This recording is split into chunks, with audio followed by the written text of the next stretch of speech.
Magandang gabi mga bossing. Ito yung ending game. O sabihin na rin natin puzzle na ating pinost ay marami nang nagko-comment na kung saan ang dami ng comment, tabla-tabla. Meron pa nag-comment na kahit daw grade 1, isang sulong lang daw ay tabla na. Okay, paliwanag muna natin, Ang puti ay may 3 ng dama. Ayan, lahat po yan ay dama na, may corona na eh. Samantalang ang itim, isa lang ang dama niya, ito. Pero may 2 pa siyang piyon, yan. Ang takbo ng piyon ay pataas mga boss. Yan. Pataas. Yan. Kung makarating doon, edi makakadama. Okay, balik lang natin. Ang rules, ang sabi dun sa caption ay itim po ang unang susulong. Ngayon, may partida pa ang itim na kung siya ay makatabla, ay panalo na. Yun, kaya nga ang daming comment to na tabla na. Isang sulong lang daw ay tabla na. Okay. Ang sabi ng isang nag-comment, isulong mo. Pakain, tabla na. O, ito yung kanyang solution eh.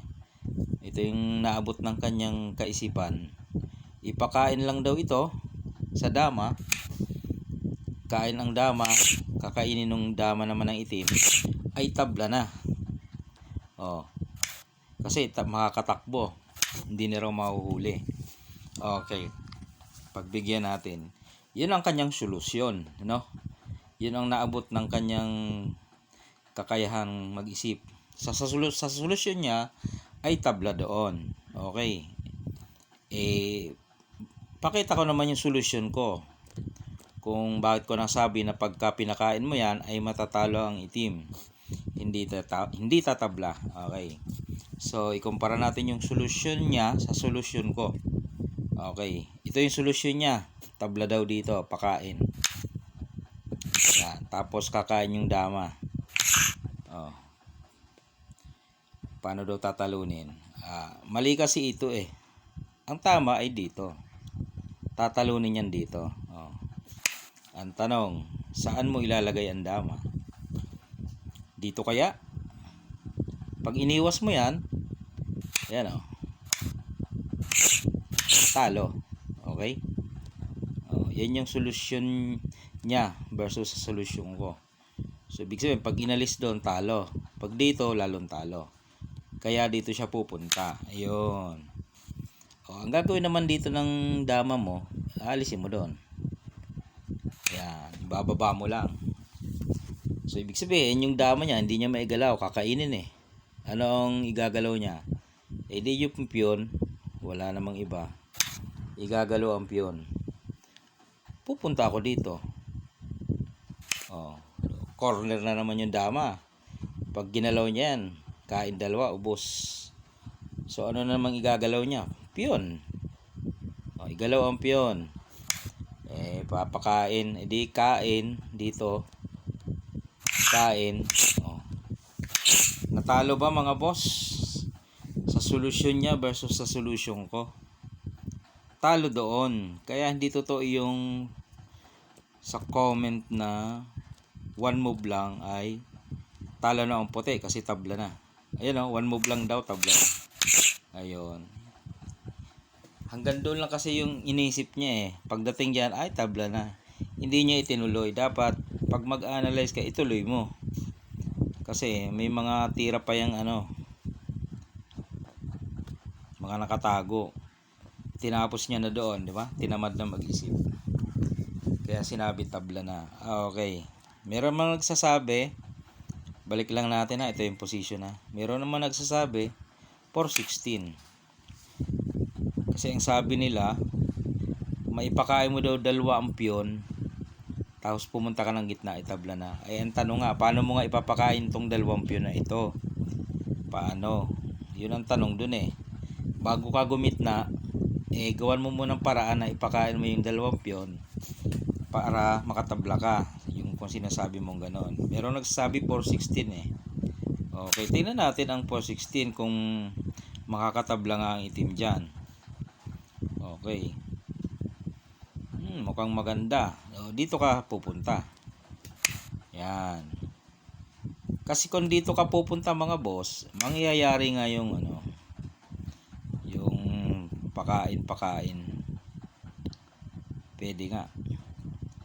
Ay dito ka. Yan. O saan siya? Ipakain niya yung dalawang piyon. Pwede. O, pakain mo yung dalawang piyon, di na nasa gitna. O, huli pa rin yan, nasa gitna eh. Okay? O, kung dito ka naman magpakain, pakain mo ulit, hindi mo rin makakagaw ang gitna kasi maunahan kita. Ayan o, huli ka pa rin dyan. Okay? Balik ko lang ha. Ito yung sabi ng isa. Dito tayo. Saan? Paano kung hindi naman ipinakain, no? Hindi naman ipinakain. Pagka dito ka naman, ubos ka dyan.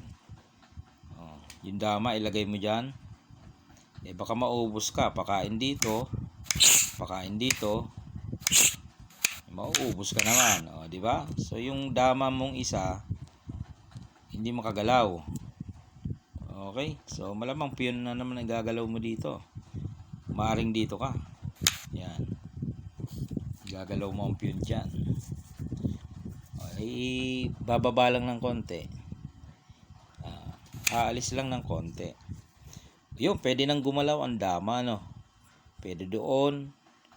Pwede malaya eh. Malaya na siyang makagalaw. Okay? Pero itong dama mo, harang naman yung dalawang piyon. Pwedeng igalaw doon ang dama, no? Okay, pwede. Kukunin mo ang center. Para makuha mo yung piyon. Pwede niyang takpan o di kaya iilag siya. Pwede yun eh. Paano kung takpan? Okay. Tinakpan ay dili lalong papakain to. Nakain na yung dama niya, ay wala na. Di ba? Wala na, katapusan niya na. Pangit yung tatakpan. So malamang iilag. Okay, doon tayo sa iilag. Para hindi makain. Umilag siya. Huli. Pag ilag niya, huli siya. Nakita nyo ba? Ito, pakain dito. Yan, dinadahan-dahan lang natin para masundan nyo. Pakain mo to. Boom. Hindi nakatawid yung dalawang piyon. Pataas yan di ba? Sinabi natin na yan ay pataas. Di ba? So may talo mga bossing. Sige, comment nyo pa yung nakikita nyo pwedeng tumablang itim. Nagpakita na tayo ng mga sample idea, no? Base doon sa mga comment ng nauna. Meron nagsabing ganito, sa solution natin ay talo. Meron naman dito, sa solution natin, talo pa rin. Ayan, pinakita na natin doon nga tayo pupunta Pag dito siya, baba lang ng konti.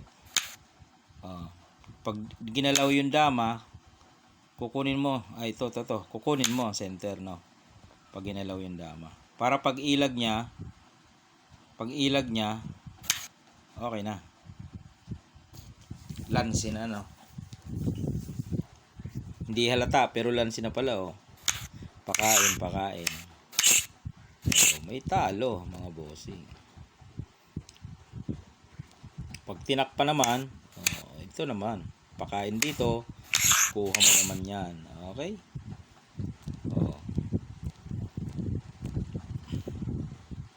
So, dito siya bumaba. Paano kung hindi doon inilagay? Halimbawa, dito lang. Pwede yan. Malaya nga siya kasi dama siya Kaso, mahuhuli na naman pag ganyan. Kasi papakain mo to. Ayan lagi may katumbas yan na sulong, no? Sukat, kumbaga sukat. Kaya nga na yun puzzle na yun Sukat na ang solution. Okay? Kumbaga, hahanapin mo na lang. Paano kung hindi dito? Dito lang. Parang ganun lang din yan yata. Pwede ba? Ay hindi. Hindi pwede magpakain. Magpakain. Pwede rin naman pala. Lock. O, pwede rin naman pala. O di kaya naman, pag dito niya inilagay, pupunta ka doon. Pwede yan, no? Para tatakas yung dama niya. No choice kundi umatras. O, pag atras, pakain mo. Kain siya, kain dalawa. Ganun pa rin. Pwede mong ibaboy, pwedeng hindi. So, papunta pa rin sa talo mga boss. Okay, balik natin. Pwede nyo pa rin i-comment kung may nakikita kayong tablahan ng itim. Itim po ang unang susulong dyan. Pinagbigyan ng itim. Gitna. Yun. Pwedeng i-comment yan eh. Punta ka lang daw ng gitna. Nabasa natin. Punta ka lang ng gitna, tabla na. Dito tayo. Yan. Pwede ka sa gitna. Pwede ka dito. O kaya dito ka. Nasa iyo ang desisyon. Halimbawa, diyan ka sa sulok para safe. Safe daw, safe. Paano mong gagawin? Hindi yan safe kasi pakain. Ano? Siyempre, ito yung susulong dito. Pagbaba niya doon ay maabutan siya. Hindi siya makakadama. Di ba?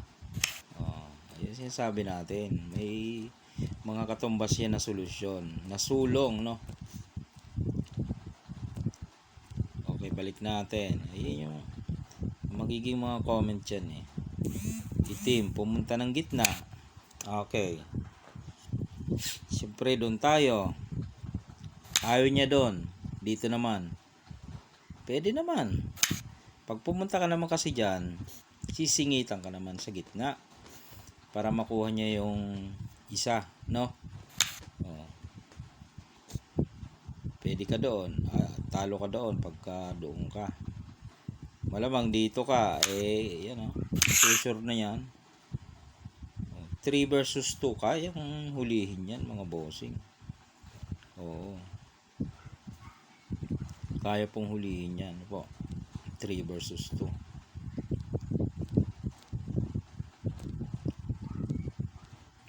Unang sulong ang itim. Paano kung hindi sa gitna? Dito, pwede naman kaya dito. Yan. Diyan, dito lang, kukunin mo ng center. Ito yung target mo eh. Ngayon, kung iilag niya yan, umilag siya, dito ka. Yan, kuha mo na yung isang yan. Pwede nang mauwi sa 3 versus 2 yan. Mahuhuli naman yan eh. Kahit 3 versus 2. Ang bawa dyan siya, no? Kain mo na yan. Ito hindi na makatawid, no? Kasi makakain. So malamang ito na lang igagalaw niya. Pag doon siya, di ganito. Pwedeng mahuli yan eh. Okay? Pag dito siya, sinayang niya, tatakpan. Yan. Okay. Dito siya ngayon. Wala siyang ibang sulong eh. Yan. Poporma ka dito. Alis na siya. Saan siya lalagay? Sa dulo kaya? Dito lang? Kapag dito siya, huli na naman yan. Pakain yan eh. Ubus yan. Dito lang sa malapit. Yan. Diyan lang. Halimbawa, sa malapit lang. Okay. Sa malapit ka lang. Dito na yan.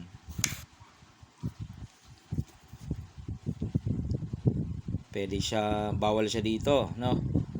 Yan may threat. Dito lang, malapit. Sige. Malapit ka lang. huli ka na pag diyan ka lang sa malapit. Dito lang yan, tapos dito saan ka susulong. Pag piyon, papakain na to, ubus ka na, di ba? Pag dito ka, gaganon lang.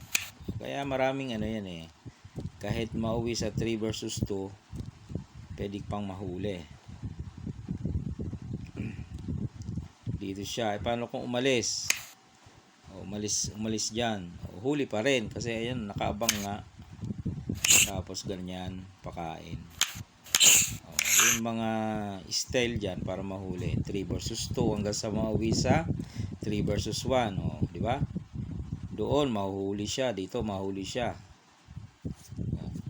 Pag pinakain niya naman yung piyon, ubos naman siya. So may mga timing lang para mahuli. Okay? Mag-comment ka lang dyan kung may nakikita kang tablahan ng itim, kung saan tatabla ang itim. Atin namang tutumbasan, sasagutin natin. Basta maganda lang yung comment at maganda rin naman akong sasagot. Pag maayos ang pag-comment, maayos din natin sasagutin. Yan ay palitan lang naman ng idea. Walang masamang Okay, yun lang mga kadama.